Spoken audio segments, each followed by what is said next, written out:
Ayyee taphattaa kokkolfaagaa gonkumaan mukaayina addana teessaniiti Finfinneedha yoo ta'e biyya abbaa keessaniiti.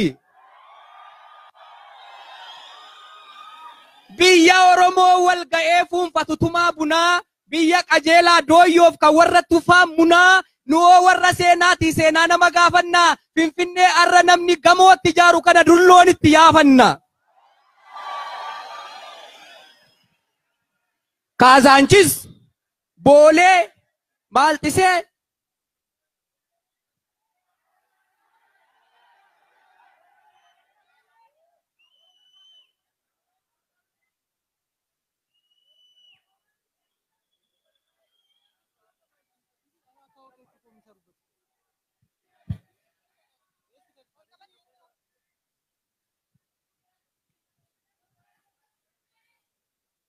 Indagama Amman Nagama Kaazaanchis Boolee Maalxisee sarra fooqiin bareedaa coqorsa turra ture dulloon keenyatu dheedaa.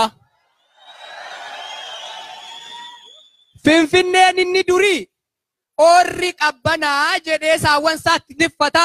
Finfinneen inni ammaa immoo filoo waan qoricha jedhee qaama isaatti dhiqata.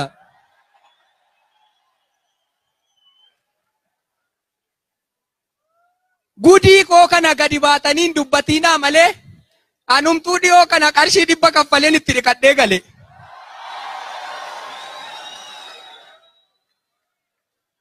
Nama wayii tokkotu kaleessa guyyaa saafaa bilbilee sanbata lafa nagaa dubbiidhaan natti duule. Ani akkuma koo duraatti dursa waan hundumaayyuu nagaa gaafachuun fedhe inni immoo sagalee qallifatee irraftaabbee naan jedhe.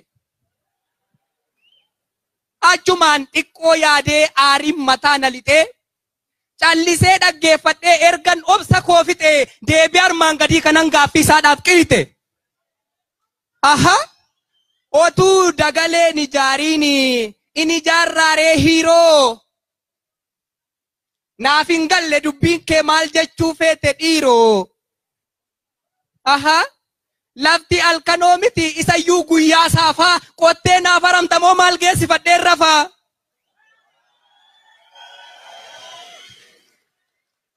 Dhiiga qalamaa cobsee gaachana qubeen duulee dhugaa Oromoon qabu yooman barreessee tuule. Yooman dhaloota boorii fi dhangaa seenaa bilcheesse yooman walaloo kootiin gaara dirreen qixxeesse. Aabo yookiin daldaladhee gamoo guddaan ijaarree yookiin ijoollee dhalchee umuriidhaan hin jaarree reefuun deemsa eegala daandii guddaan na afaa hirriba maaltu na qaban akkamitti rafaa. Guyyaayi yaadaan fiigeen gammoojjii baddaa laba guyyaayi qaamaan fiigeen gammoojjii baddaa laba. Halkanii qaamaan fiigeen duumessaaf samii qaba. Waadaa sabaa baatanii cinaachaan rafuun fafa irraftaa naan jettaa yen akkamitti rafaa. Aaraaf abbaan barbaade inni cinaachi fayyaa anaaf hirriba dhabee seenaa hojjechuu naa wayyaa. Cuqqaaleera gurra koo hin dhaga oduu namaa mul'anni koo fagoodha achi ga'uufan deemaa.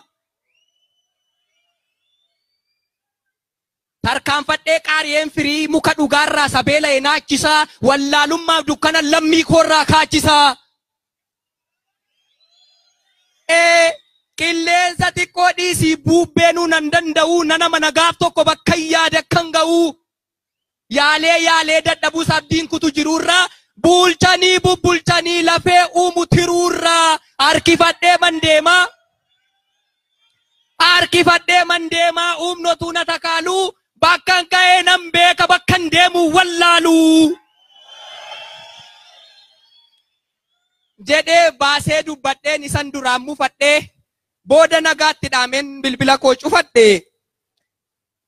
Dubbatan malee hin ta'u kaa dubbiin keenya barana deebiin koo immoo akkamii nan balleessee jarana. Aha mucaan kun har'a maal ta'ee. Nagaalee nun gaafatu jettanii nurgufinaa ceeku an nagaan irraanfanne nagaa irraanfadheen beeku. tikseen guddisa malee hin haphisuun xiqqeessu aadaaf duudhaa abbootii hanga lubbuun jirutti kun dirqama kooti. Akkam jirtu yaa lammi? Akkam jirtu yaa lammi? Akkam jirtu yaa firaa? Silasi kan du'eetu bada malee kan jiruuf abdiin jira.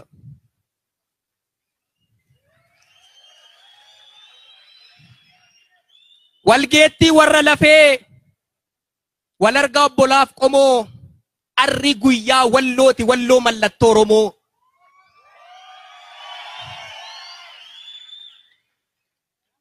Xiiqiidhaan kanas dhuftan waamicha dhageessanii baga jaawwala garree baga dana geessanii. Wayyoo yaa warra lubbuun hin jirree, yaa warra dachee seentanii, yaa warra boolla buutanii, walloon Finfinnee gubbaatti akkas kabajamuu isaa warri hin argiin duutan. Yaa gootota Oromoo, yaa sabboontota sabaa, takkaadhuma kaatanii yoo nu laaltan maal qabaa? Gootittii Makadallaa warqee koo yaa warqituu takkaadhuma ol kaatee asitti nun argitu. Otuman gadi nu qabanii, otuma nu micciiranii ijoolleen kee guddannee seenaa kee dhokate sana bakka hundumtuu dhaga'u Finfinneetti dubbanne. Kayya qasaanutti mi warqituu warqee namaa. Xiyyiitii dhuge kan jedhan sun xiyyiitiin bishaan ture akkamittiin dhugama?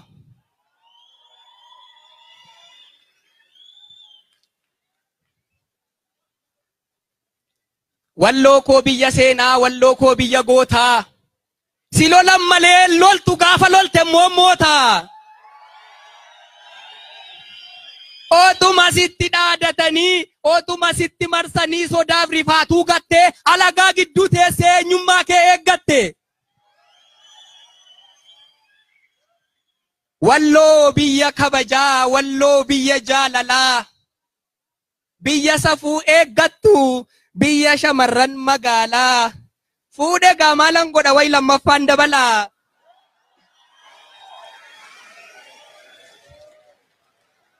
Fuudhe gaamaalan godha way lammaffaan dabalaa. Otuun hin fuune ta'e har'a bareedduu walloo tokko buddeen manatti gala. Walloo koo biyya xiiqii biyya Oromummaan faayaa, biyya gootattii jabduu, biyya akkoo manooyyee, biyya baadittii maayaa. Hangam yoo dheeratellee dhugaa mul'isa barrii, baadittii maayaa keenya yoodit gudit jedhanii maqaa jijjiiran jarrii. Gudit jechuu dhiisanii gullit otuu jedhanii iyyuu seenaa dhugaa jijjiiru. Kan akka isheetti gadi qabee sirnaan isaan bulcheeyyuu biyya sana keessa hin jiru. Gootummaaf Oromummaadhaan adaawii shishim gootee walloo qofa seetuu Sintigiraay amma Gondoritti waggaa 40 moote. Kan seenaa hojjetanii darban gootonni walloo kumaa. Eenyuun hin maqaadhaa, eenyuun waamnan naadhuma. Kan diinni jaan agartee ofumaa boolla lixxu. Walloo koo biyya gootaa, biyya balaa Zallaqaa qilxu. Balaa ilma walloo Oromiyyuu keenya se'ee waggoota meeqatamaaf ittiin geeraraa ba'e. Kan walloon hin qabne maali?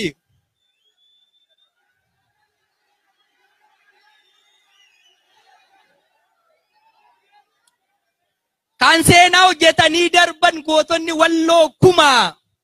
Eenyuun hin maqaadhaa, eenyuun waamnan naadhuma. Kan diinni jaan agartee ofumaa boolla lixxu. Walloo koo biyya gootaa, biyya balaa Zallaqaa qilxu.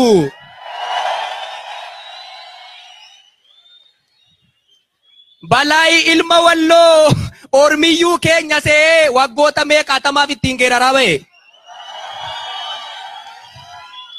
Wanti walloon hin qabne jiraa yoo jiraate maaliree? Biyya Muhammed Alii, biyya tolaa qaanqiree. Warra kutannoon ka'ee nafxanyaan buluu didee, biyya Abbaa Gaangulii, biyya Asarra Shidee.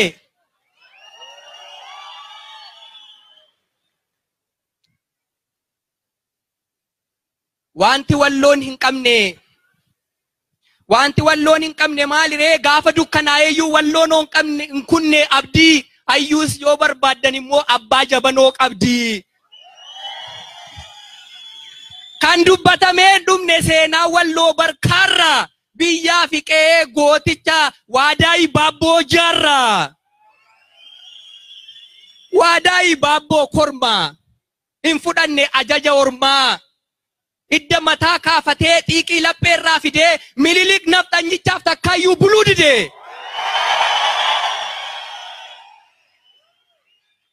Fuulduraan oomaa dadhabnaan duubaan itti malanii goota keenya Waadaayiin Inxooxootti qalanii.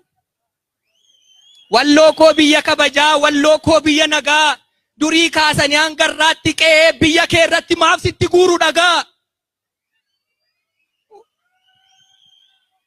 Walloon bari kan lafa hin qabneef kutee kaaniif galaa gudunfee, kan qotee dhabeef iree midhaan gumbiitti dufee, kan cidha qabuuf dhayii dhayee gammachuudhaan wal marsee, leenjisa waliif kennee ameessa waliif dabarsee, kan eelee qoteef kabala, kan ceefii bobbaaseef balala, kan lubbuu dhabeef gumaa, kan lubbuu argateef gumaata, kan dhibameef qoricha, kan rakkateef furmaata. Gasoo jaalalaan qotee rakkoo walii buqqisee, kan firan qabneef luka ta'ee kan haadha dhabe guddisee, waraana wajjin lolee waantaa waliin gombisee, gaafa cooma muratu ollaasaaf cooma muree, saba amminan beekne saba arjoomaa ture.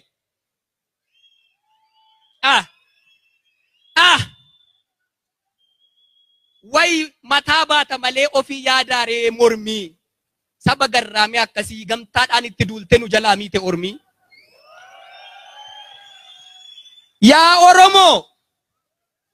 Yaa Oromoo! Dubbiin